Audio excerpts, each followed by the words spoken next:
Monty once again from DPR Surveillance Equipment. We're a full-service surveillance and security equipment company. We have lifetime guarantees and warranties on all the products. We have 24/7, 365 tech, sales, and customer support. The largest video library, bar none.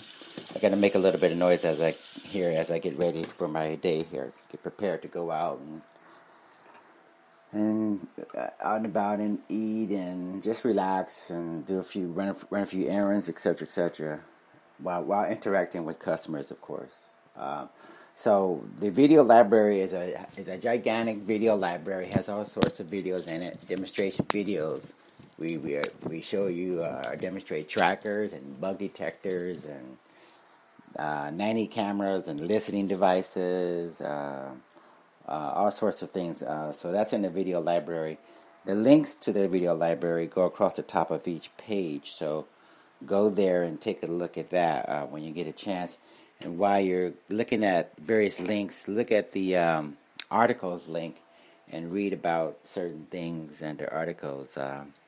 Electronic harassment and prevention. Read about spy phone and cell phone interception. Read about hacking.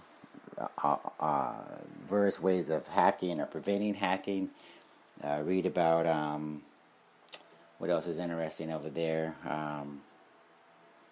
Online privacy tools and tips. A lot of people are interested in how to surf the internet privately, how to send text messages and make phone calls privately, send money back and forth without the government knowing, and intercepting and listening in and monitoring privately.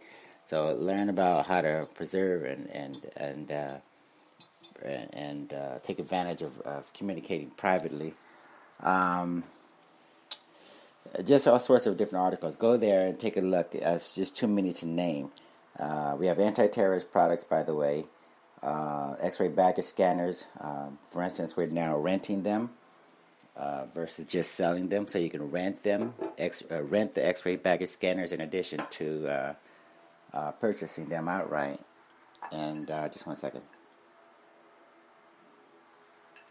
I have to quench my thirst here with my morning concoction of the various things that I take. I always tell you guys about what I drink in the morning to get my cleanses, to get my trace minerals and everything. So the Shilajit is very good, by the way. The what do you call it? Himalayan salt dissolved in 8 ounces of water is very good. All of these are dissolved in 8 ounces of water, reverse osmosis water, and the bentonite clay. Actually, the powder is dissolved in 8 ounce glasses of water as well. So getting back to the company and the products and everything, narcotics detectors, explosive detectors, help you protect critical infrastructure like dams and borders and ports, seaports, harbors, embassy buildings, federal buildings, etc., help you protect that critical infrastructure and save lives at the same time. Now, today, if you have any questions about any of these things, give us a call, 888-344-3742. That's 888-344-3742. Now, let me see if I can lock this phone without it cutting off. I better not. Okay, anyway, when I'm multitasking, I don't have time to hold on to the phone all the time. I gotta walk around, do all sorts of stuff.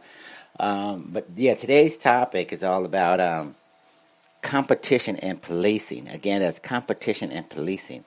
Now, why in the world would anybody want or recommend that be competition for policing when your police officer that you know and love is able to come out and service you and look at your home and check your car visually to see whether or not anything's going on as they drive up and down the streets?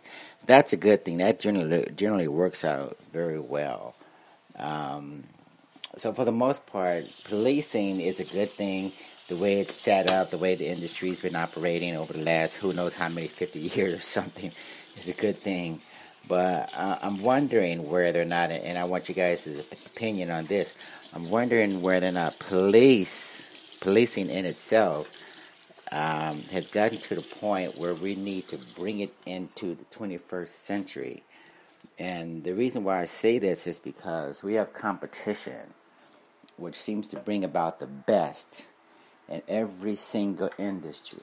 In other words, if I'm a milkman and I know that there's other milkmen who can possibly take my route, or newspaper boys competing against me delivering newspapers, phone service, internet connectivity, cable companies. We want competition generally in every single sector. And I'm wondering, why don't we accept competition in policing?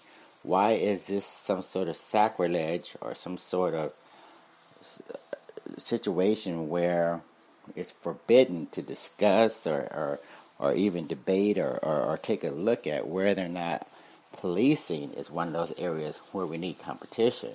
And I'm completely stumped in terms of why I'm not able to pick up my phone and call, for instance, another security outfit, another private company, some private company, for instance, to come out and look at my home, drive around my neighborhood, check and see whether or not there's anything suspicious going on, write a report, auto accident. Why am I only able to call one particular public agency to do these policing efforts? What is so special about that? And why aren't we more open-minded when it comes to again, having choices? I think life is always about choices as far as I can tell, but for some strange reason, we refuse to look at the option of having police officers and the police departments open itself up to competition. I can imagine a world where, certain private companies, for instance, specialize in doing certain things. Maybe they have a special expertise in counter surveillance, terrorists, active shooter techniques or know-how. Right now, how many of you have ever had your police officer talk to you about, for instance, counter surveillance? What if someone's, listening in, invading your privacy or something, and you want to make a case out of it? Do they have any training? If not, why not? Why shouldn't the police department have some special area or department or something, division, that takes a look at counter surveillance? Maybe someone's invading your privacy. Maybe someone's stalking or tracking your car. Put a tracker on your car or something. Would it be too much of a stretch to say, give me a police officer who knows something about checking automobiles, checking for listening devices or bugs on my home, hidden cameras, just throwing things out there? What about the idea that the police officers right now, the police departments rather, they have this mishmash system whereby they communicate crimes and stats supposedly to the FBI in an accurate, consistent manner, just to find out that a lot of crimes and different things are going unreported. What's up with that? And a lot of the systems that the various police departments use right now, they're a mishmash, thrown together, stitched patchwork of systems that communicate crimes and statistics and reports to the FBI. But at the same time, the FBI is even acknowledging that a lot of this information is not reported, and it's not reported accurately. When parents know full well that a son or a daughter or someone, a husband has been killed, and they see reports about crime in the neighborhood, and there's no statistics that indicate their loss son or daughter. I don't mean to laugh or anything, but this could be very, very significant to someone who's lost a loved one. And, the crime reports or whatever doesn't seem to indicate that their son or daughter was even, that there wasn't even, that there was an incident. I called the police department once because there was a hit and run. Someone almost demolished my little car that I had once upon a time. I just wanted a police officer to come out there and take a look at the crime scene while it was still fresh and help me make a report versus trying to drive this car of mine that had been almost demolished, trying to drive it to the police department to present as evidence, when in actuality I could have been, endangering my own life by trying to drive my car, which was severely damaged. So, but anyway, that's what they told me. That's what the police department told me I have to come in and make a report. And so anyway, that was made a lot more complicated. And I think a lot of this has to do with budgets and financial constraints and a lot of different things that are going on publicly. And so we don't need to be hamstringed as taxpayer citizens by state agencies that are constrained. Local police departments, unfortunately, just like anybody else, they only have so much in the way of resources, financial and otherwise, to work with, even expertise. If they only have so much to work with, then guess what? You're going to be shortchanged to some extent. And I sell to a lot of police departments and police officers and associations or whatever. And just like me and you, if they're struggling coming up with the money, then they don't get the goods that they need to do the jobs that they really need to do to protect those taxpayers, the people who are paying the salaries. So if I'm paying your salary as a taxpayer, then I want the best service, right? I don't want mediocre service or an excuse. I want the best for my money. Otherwise, I should be able to shop around, right? In private industry, if you're not able to provide the best service, then the best service is handed over. The best service is taken over by somebody else. Whoever provides the best for my money, they get the money, right? But right now, police officers, they got a monopoly position, and I don't think we need anyone in any area to have a monopoly position. So we need to think about it, and you can take my word for it that a lot of police departments are very financially constrained about what they can do, what they can't do. We get orders all the time that police officers where they would like to purchase surveillance and counter-surveillance products from us, but if the money ain't there, then it ain't there. And as a security expert, I always have to wonder, okay, so that means you don't get a chance to do this sting operation. That means you don't get a chance to find out about money laundering, child porn, human slavery, human trafficking, gambling, racketeering, all these things, all these crimes, they still need to be investigated, right? But if my local police department or whatever police department that is trying to buy from us, if they can't afford the products and services, now they got to either do without it or get something cheap or whatever, and try and attempt to save money. And I don't know whether or not that's a good idea, because the bad guys, as far as I can tell, they don't have that problem. So we need to think carefully about what we are up against and what this looks like going into the, going into not only completing the 21st century, but going into the next one. Is it going to be possible to pull up an app and send out a request and have an option to use this private security company or alternative, whatever you want to call it, to come out and check my home, look at my car, make an arrest, file a report, policing is not what it used to be. It's more complicated, and I don't know whether or not current police officers are up to the task. Right? I was talking to some police officers in a group on the internet who were doing chat sessions where you ask your local police department all sorts of questions and whatever, and they admitted that a lot of times they really are restricted, in terms of what they can do to help us out as taxpayers. Kind of lost my train of thought. I'll go back to it hopefully. But yeah, the police officers who are in this particular live chat session on the internet, were talking about some of the things that they're up against, and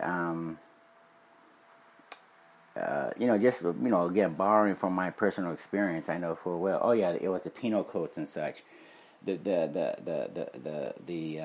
penal codes and the different ways that one police officer can write up a crime, for instance, it can vary. In other words, they have the ability to interpret or apply the laws according to whatever, right?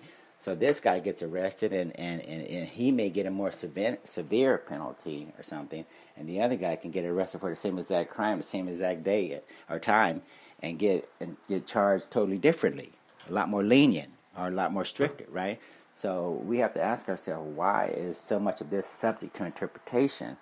So again, going back to federal laws and taking a look at how these things are written up and how policing is actually executed, we need more specifics in terms of predictability and consistently. This minority shouldn't be, the minorities, for instance, shouldn't be receiving harsher sentences, or the rest shouldn't be handled any differently than the other guys, right? But if you take a look at the federal criminal system and the way these laws are set up, they're so convoluted, and so much of it is subject to interpretation, because in actuality, laws dating back to the 20s and 30s are still on the books. And they can go, it can go further back than that, 1920, 1930, it can go back to 1800s or something. If you have laws that have never been taken off the books, never been examined, never been reviewed, then obviously you're going to have such things as conflicts, one law that conflicts with another one group of people being handled differently than the other group of people because of the way the police officers are, enforcing the laws and such. So this is a major, major problem, and I think if we'll open this up to competition, maybe we'll get some security forces or some police officers or something, security specialists or whatever you want to call them, to look at,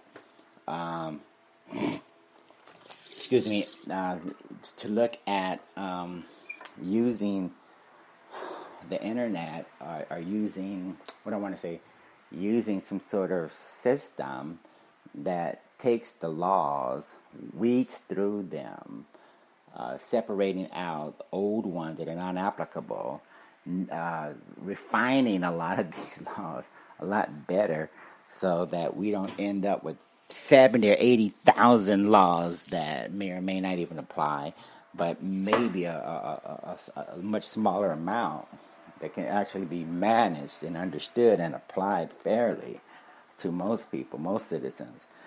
Technology also is an area where, again, we need to make sure we're making sure officers get appropriate technology to solve crimes and do certain things. We sell a lot of surveillance equipment to some very wealthy people, and we don't know whether or not they're scrupulous or not, but sometimes these people have unlimited amounts of money. And again, if the police officers and different people who work for the government, if they have constrained budgets and significant approval systems and bureaucracy to go through, but the drug dealer, has millions or billions of dollars, one of these guys are going to be at an advantage, and one of them is not going to have any problem getting what they want. So take it from me and try to understand that, we're not benefiting as greatly as we could be by having the ability to have options and choices, okay? Texting to 911, sending video to 911, looking up the behavior of this police department as compared to the other one, rating systems, reviewing systems, am I actually being served the way I think I'm being served by my local police department? Can I review the integrity or the character or something of this police department or something? There's various ways that competition brings out the best. And right now we're very, very far from getting the best out of policing. So anyway, we're going to wrap this up and just something to think about, something to ponder. We got a competition going on in every area of society. But for some strange reason, no one wants to take a look at policing. The idea that a police officer should be able to compete for his or her job. There shouldn't be a union protecting these guys, no matter what happens. There should be the ability to hire and fire just based upon whether or not you're doing your job, just like in the private industry. If I don't like the way you fix my car, I fire you and I go get another mechanic. If I don't like this doctor, I get rid of them and I go get another doctor. But if I don't like this police department serving my area, how do I get a choice of getting somebody else to take a look at those services that are offered? Right now, that's a question that's really open, and we need to take a look at why we have a monopoly in an age where most every monopoly in other areas have been eliminated. Okay, so I'm gonna wrap this up and finish what I'm doing, my chores and such, so me and my wife can get out and about and run some errands, find some decent restaurants to eat and relax and take it easy. And if you guys have any questions about any of the products and services that we offer at DPL Surveillance Equipment, we're the premier company in the industry. We invented the idea of having rental and layaways and accepting Bitcoin and working around the clock 24/7, 365. So we are pioneers, and we know what it means to be different and separate ourselves from the competition, okay, as compared to, for instance, policing. You guys have a great day. Thanks. Take care. Bye.